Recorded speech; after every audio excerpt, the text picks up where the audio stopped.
Thank you. Thank you all. Well, first of all, I want to thank, please, thank you guys. Take your seats. And, the Secret Service is a little bit nervous because I told them these Bitcoin guys really like guns. But they really like the President and Vice President of the United States, too, so I think we're doing okay.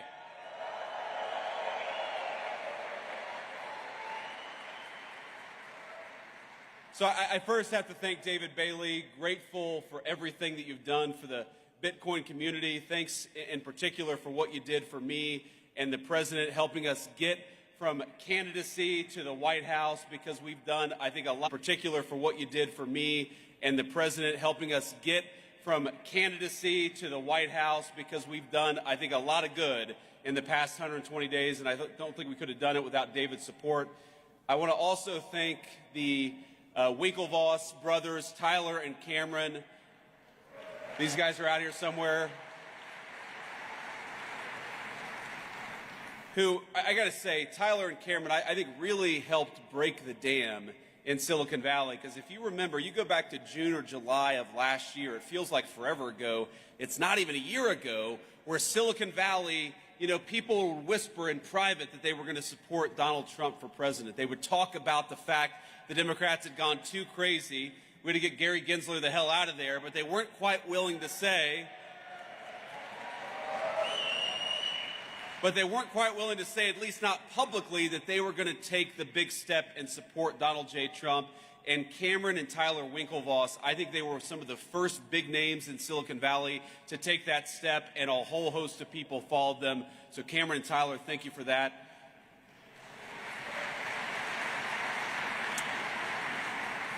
And of course, I want to thank the good people at Coinbase, the organizers of this event, and everybody who made this incredible event possible. It's great to be here with Bitcoin at 108,000, at least when I checked this morning, and as Vice President of the United States. It's great to be here.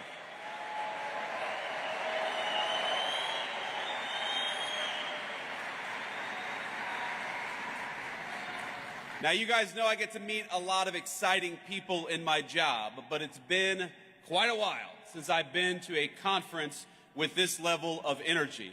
I mean, hell, you guys came out here at 9 a.m. after a long night, I'm sure, in Las Vegas. You can't do that without a lot of good energy. But I promise I'm not just saying that to juice my own meme coins. But I think it's wrong, actually, to call this just a conference. This isn't a conference of people. This is a movement, and I'm proud to stand with you here today.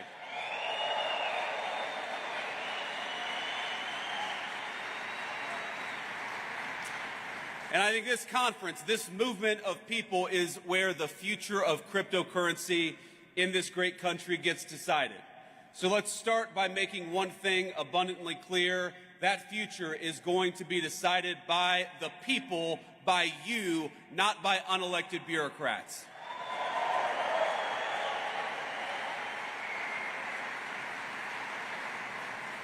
Now, as you all probably know, you've got a star-studded lineup here today, including several of my colleagues in the Trump administration. David, Bo, Hester, I know you're all out there. It's great to be among so many friends and allies. So I want to speak for just a few minutes about a few things, and I want to talk a little bit about what we've done in the Trump administration. I want to give you a rundown of what this administration is doing on digital assets policy. But I also want to talk about some of the principles that help guide us as we develop this policy. But before that, I want to speak about why I'm personally optimistic about crypto and what it means for the American people. Now, people ask me why I tend to be bullish on the future of innovation in this country.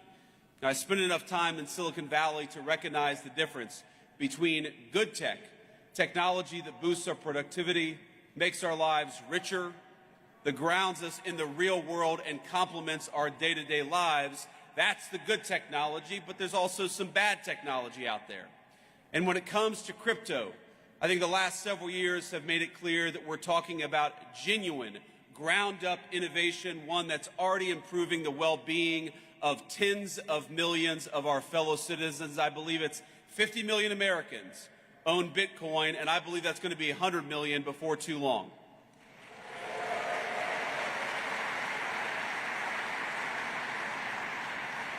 But it's not just about Bitcoin and about the value that's been generated, the wealth that's been generated by so many millions of our fellow citizens. Through decentralized finance, crypto has transformed how Americans transact with one another. It's expanded access to banking for many who may not otherwise have had it. And every single day, I feel like I see some groundbreaking new use of blockchain tech, whether it's in supply chain management, whether it's in hospitals, or whether it's in changing how we track and store patients' private health records. But for each of these new forward-looking applications, I also feel like there's an incredibly conservative element to crypto technology, and that's as a hedge. Crypto is a hedge against bad policymaking from Washington, no matter what party's in control. It's a hedge against skyrocketing inflation, which has eroded the real savings rate of Americans over the last 4 years. And as you all know well, it's a hedge against a private sector that's increasingly willing to discriminate against consumers on the basis of their basic beliefs, including their politics.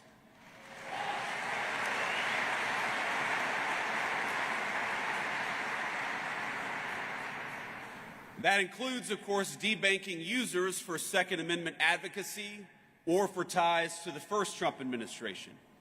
In Canada, the government did the same to kill those big truck driver protests in 2022. Less than a week later, they succeeded. The protests were over. But maybe most importantly, I see crypto as a hedge against one of the most dangerous trends in the digital era in both the public and private sectors. And that's of elites who, rather than innovate themselves, prefer to simply take over and co-opt cutting-edge technologies to assert their control over other people.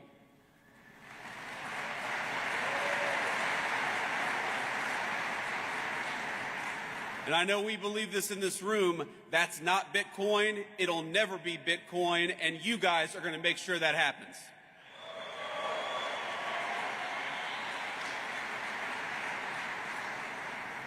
But as you know, there's a new sheriff in town because after 4 years of mistreatment and outright hostility led by Democrat regulators, lawmakers in this country have a choice.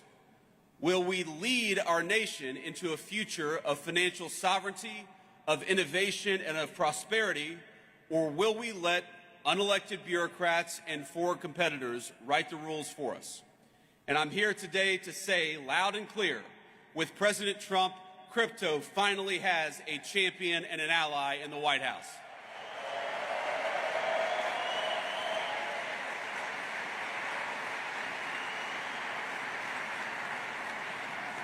In our administration, we understand the full potential of the digital assets industry, not just as an investment, not just as a flashy technology, but as a symbol and driver of personal liberty for all our citizens. And we are dedicated to seeing that promise fulfilled.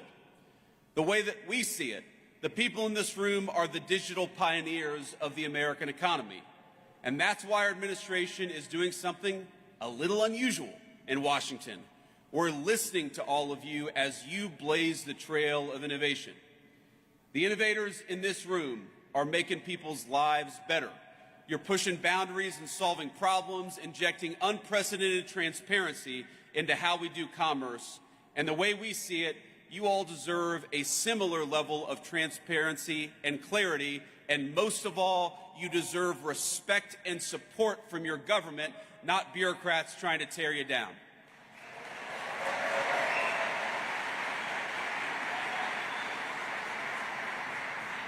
Now that means a few substantive concrete steps, and of course the first and most important of those steps is straightforward. We've got to clean up the wreckage that the last administration left us, and since day one that is exactly what we've been trying to do. Our administration, we prioritize eliminating the rules, the red tape, and the lawfare that we saw aimed at crypto by our predecessors. We're ending the weaponization of federal regulations against this community. To put it simply, Operation Choke Point 2.0 is dead, and it's not coming back under the Trump administration.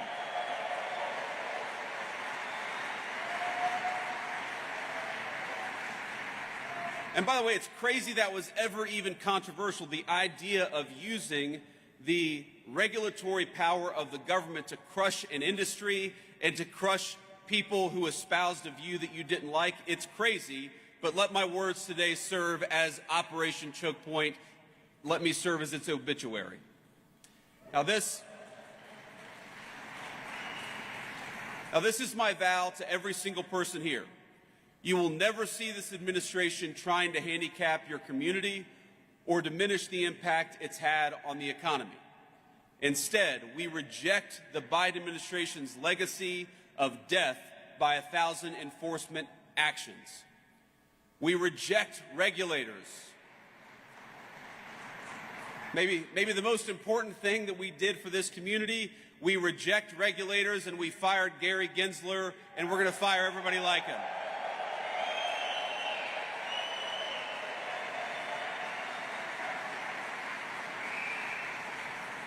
And we know that people like Gary Gensler, the game that they played is that under the pretense of consumer protection, they attacked every single effort to democratize our financial markets, and that is over. America. I grew up in a working class family. I believe that America is a place where anyone should be able to make a fortune, no matter where you grew up, what degree you may or may not have. And in recent years, I'm hard-pressed to think of a better place to do so than right here in the digital assets industry. Now, our second substantive step is we're trying to create a clear, pro-growth legal framework for stablecoins in this country. And I know we've got some solid allies in Congress. Is Cynthia Loomis out there today, or did she already go home? She already, well, you know, I was supposed to have dinner last night with Cynthia Loomis. We had a little event yesterday. And I looked around, I said, where the hell is Cynthia Loomis? And somebody said, well, she's got a dinner she had to go to. And I said, I'm the vice president. Unless she's having dinner with the president, Cynthia does not have an excuse to skip this event. But we love Cynthia, and I know that she's one of the great advocates for your industry in the United States Congress.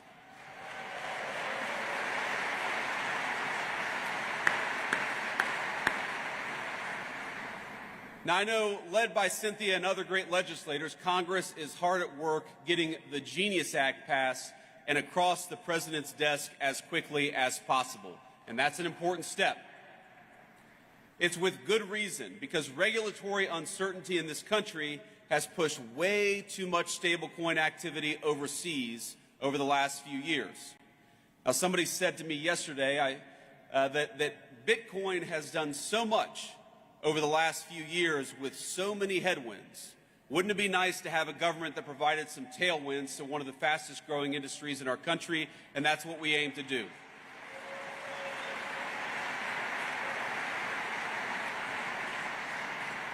And once the Genius Act is enacted, it's poised to vastly expand the use of stablecoins as a digital payment system for millions of our fellow Americans.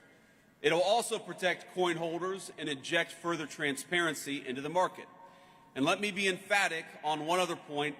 In this administration, we do not think that stablecoins threaten the integrity of the United States dollar. Quite the opposite.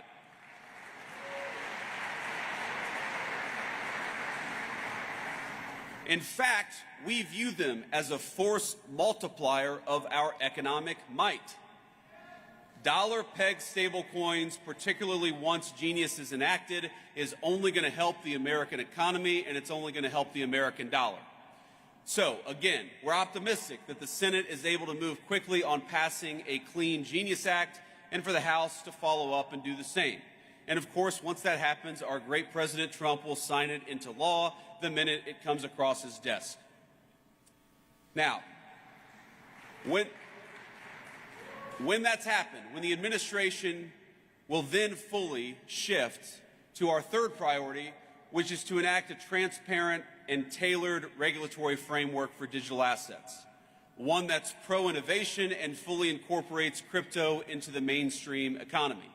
And again, I've talked to so many of you over the last couple of days, and the consistent fear that I hear with all the great things that have happened over the last couple of months, the consistent fear that I hear is that there's still this perception that digital assets are not welcome in the mainstream economy, and let me promise you that our effort to change the policy is purely about changing that.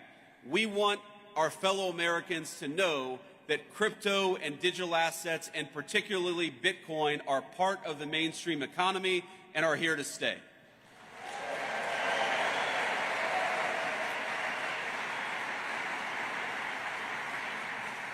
Now, we think the way to do that legislatively, because, again, I hope that our party is in charge for a long time, but nothing is ever guaranteed in politics. So the best way to ensure that crypto is part of the mainstream economy is through a market structure bill that champions and doesn't restrict the extraordinary value that Bitcoin and other digital assets represent. Right now, in this Congress and with this administration, we have a once-in-a-generation opportunity to unleash innovation and use it to improve the lives of countless American citizens. But if we fail to create regulatory clarity now, we risk chasing this $3 trillion industry offshore in search of a friendlier jurisdiction, and President Trump is going to fight to make sure that does not happen.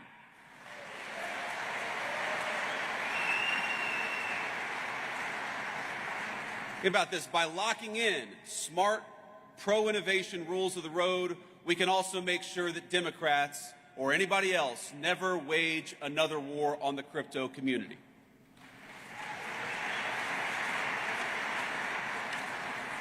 Now, I've already hit my time here, but before I head back to Washington, let me offer you just a few bits of advice and a few thoughts on where this industry is going. This is one politician's perspective, so take it for what it's worth. Maybe a little bit less than one Bitcoin right now. But let me say a few things. First of all, I remember when I ran for Senate the first time I'd ever entered politics back in 2022. And one of the frustrations, honestly, that I had with the crypto community as a person who was one of the only people running for office who actually owned Bitcoin, and I still own a fair amount of Bitcoin today.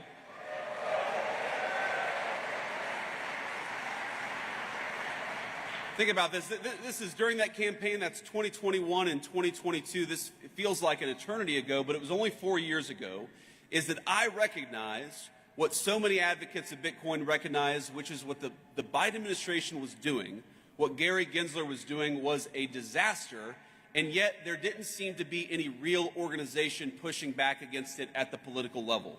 And let me say that part of the reason that I'm standing here, part of the reason that Bernie Moreno defeated Sherrod Brown in the Senate campaign last year is because you guys got organized and got involved in American politics, and I'm grateful to you for that. But there's a lesson to take from that experience, which is that unless you guys get involved in politics, politics is going to ignore this industry. Now, you took a big step in 2024, and I tell you, every victory that we win, it's only a provisional victory.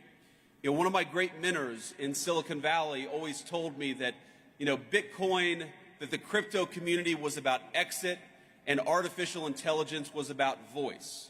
Well, I know that a lot of people in 2024 in this community chose voice. You chose to speak up and you chose to get involved, and I believe you changed the direct trajectory of our country because of it. But you got to keep on choosing voice. Bitcoin, of course, people call it digital gold. But while Bitcoin is digital, none of you are. None of us are. What happens in the world of politics, what happens in the world of bureaucracy, it will affect even the most transformational and valuable technologies if we don't make the right decisions. So the first piece of advice, the first thing that I'd ask you is to take the momentum of your political involvement in 2024 and carry it forward to 2026 and beyond. Don't ignore politics, because I guarantee you, my friends, politics is not going to ignore this community, not now and not in the future.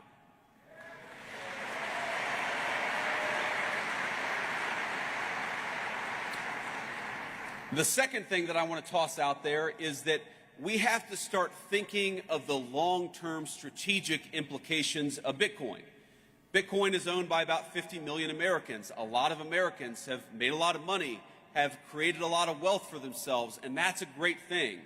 But I actually think that where Bitcoin is going is as a strategically important asset for the United States over the next decade. It's one of the reasons why President Trump, with the help of our great AI guy, David Sachs, it's one of the reasons why we started the Bitcoin Reserve, because we want to start to put in motion the strategic importance of Bitcoin for the United States government. We know that the PRC doesn't like Bitcoin. The People's Republic of China doesn't like Bitcoin. Well, we should be asking ourselves, why is that? Why is our biggest adversary such an opponent of Bitcoin? And if the Communist Republic of China is leaning away from Bitcoin, then maybe the United States ought to be leaning into Bitcoin, and that's one of the things that we're going to be doing.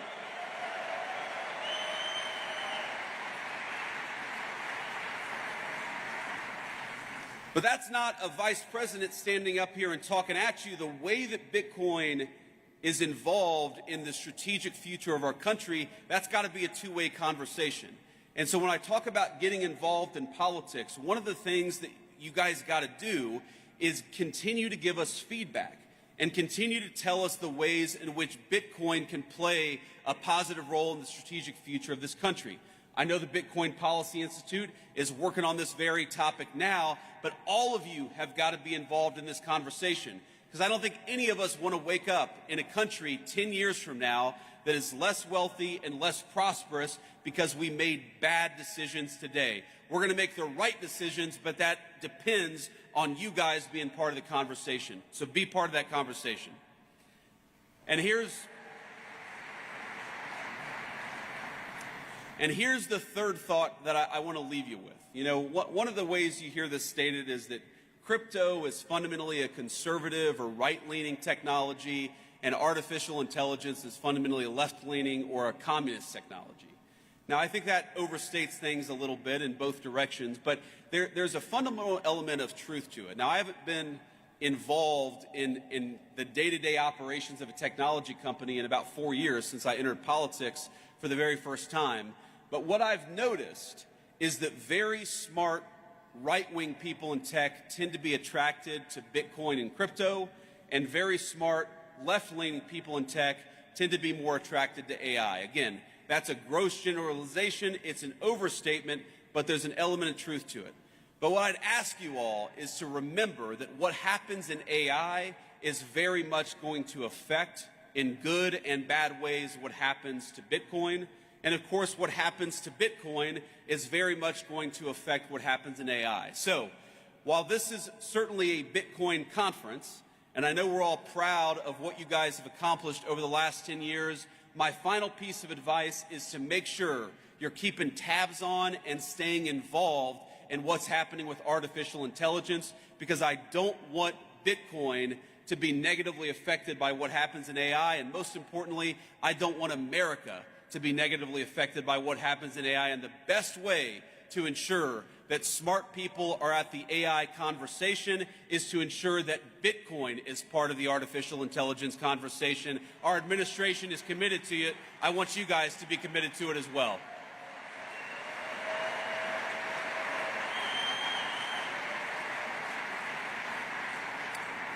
I just want to say in the next few years in the Trump administration, we've accomplished a lot, but we have plans to continue to make big progress for this industry and for the American people who rely on it. The whole of government, we're going to need your help, we're going to need your guidance, we're going to need your encouragement, and at times, yes, because this is politics, our politicians are going to need your pressure. So, have fun this week, but keep the pressure up. And we'll do great things together for our industry, but most importantly, for the cause of personal freedom and the United States of America. God bless you guys, and thanks for having me.